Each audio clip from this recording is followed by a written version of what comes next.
You don't establish who you are from the beginning, so you're selling this woman a lie. And I can't get mad at her for buying it.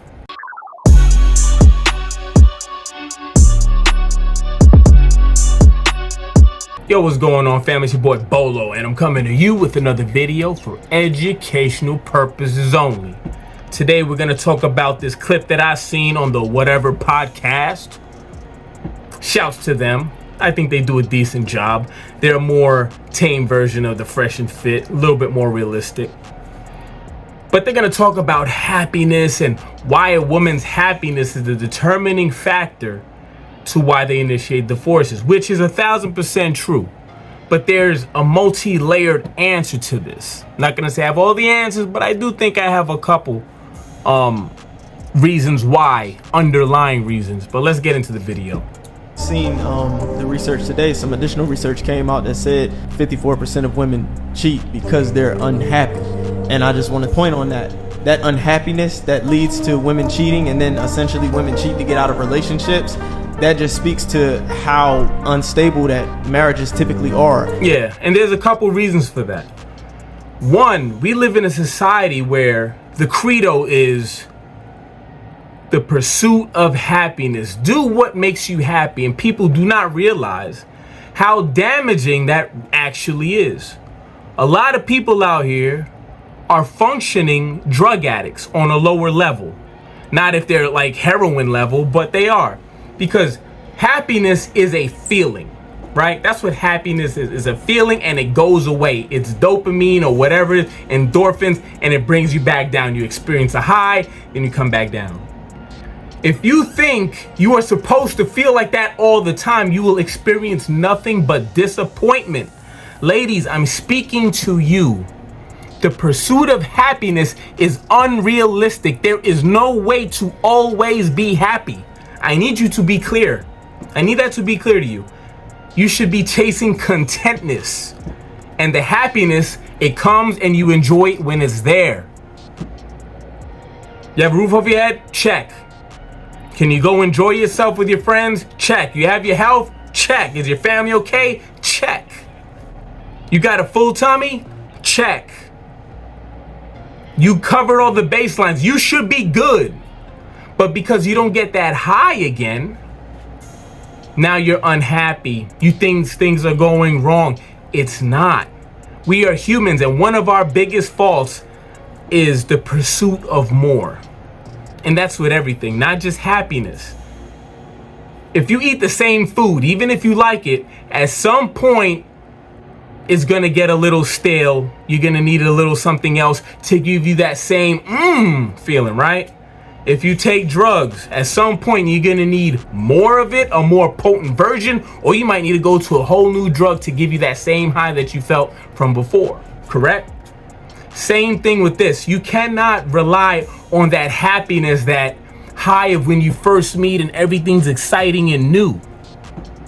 Okay, so ladies, I need you to understand that you need to chase contentment. And when the happiness comes, you enjoy it. And realize, just like anger, it goes away. And now for the guys, this is something that you need to know. You need to stop playing a character when you meet these women, because you are setting an unrealistic standard. You're sitting there, you play this clown in a circus, you tap dance, and you do whatever she wants. You are looking at it as an ends to a mean, one. Two, you're looking at it as you being nice. You don't establish who you are from the beginning, so you're selling this woman a lie. And I can't get mad at her for buying it. Okay? If you're gonna play that character, be prepared to always play that character. Okay? You cannot turn the switch off and expect her to be okay with it. So you want to sit there and go out clubbing, and you're not a club guy. You want to pretend to dance. You want to do all these things. And then at some point, when it gets kind of stale and tired for you, you're tired of putting on that show, you expect her to be okay with it. Doesn't work like that. You have to, from the beginning, show who you are. You need to put all that in check to try and, you're trying to score a little coochie here, a nude there, so you promise her the world and you're ready to bring her out, all this other shit. Understand, you're working from here And you're always gonna have to inch up to satisfy her, because another problem with us is that when other guys are promising the same thing, the grass is always looking greener. You gotta understand, you pursuing another guy's woman, promising her the world, knowing that you're not gonna give it to her in the long run, you're poisoning it. And now she's thinking men are all F-boys. No, they just thirsty. They might have meant it in that moment, but once they bust that nut, you're just like, make me a sandwich, bitch. You know what I'm saying? But let's watch the rest of it.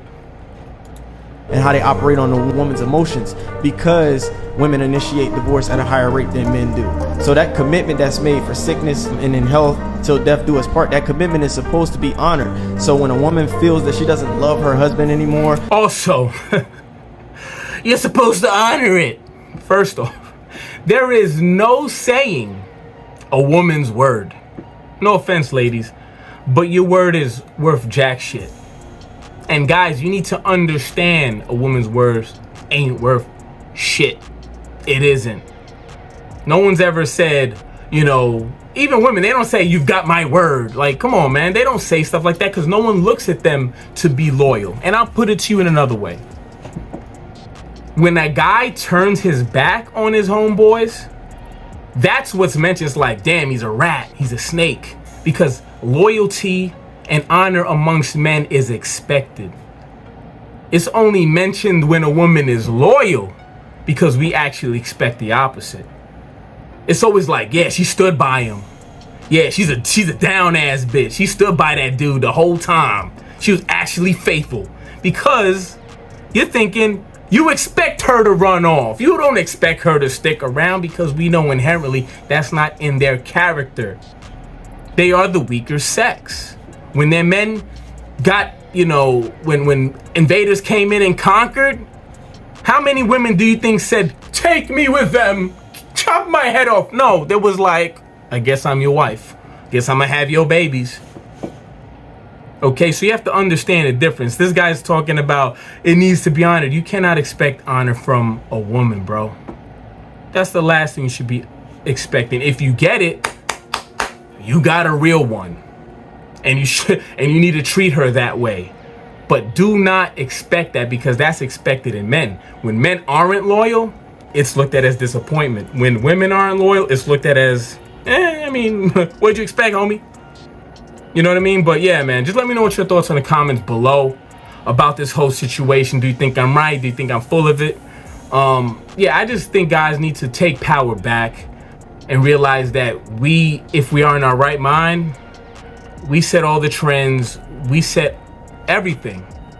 We get the ball rolling in any trend or any direction that we want. The problem is that we have been way too weak recently. But let me know what your thoughts on comments below. I'm out. Peace.